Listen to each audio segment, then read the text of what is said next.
आशा की किरण। ક્યારેક નિષ્ફળતા મળે ને તો વિહવળ ન થઈ જાવ, ધીરજ ધારણ કરવી. શું કહે છે જય સ્વામિનારાયણ?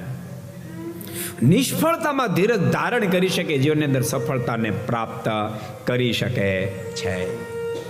એવો આધ્યાત્મિક પથ હોય તો ભલે, તમારો વ્યવહાર પથ હોય તો ભલે, ઘણા થોડી ઘણું નુકસાન છે ને તો પીન હોઈ જાય, અને વધારે થોડી નિષ્ફળતા મળી હોય ને તો ઝેર પીન હોઈ જાય. બોલો, ઝેર પીન. એલા ભલામણ એવું ન કરાય.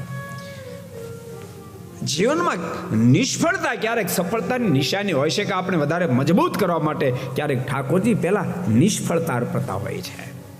તમને ખબર છે, સાવધ છે ને સાવધ એની સિસ્ટમ છે. કોઈ પણ શિકાર આવે ને શિકાર, તો પહેલા 2 કદમી પાછો હટે. એને હાથી પર સલાંગ માર્યો ને તો સીધી સલાંગમાં પહેલા 2 કદમ પાછો હટે, પીછે હટ કરે, પછી સલાંગ મારે, મત જતા હાથીને પણ ફાડી નાખે.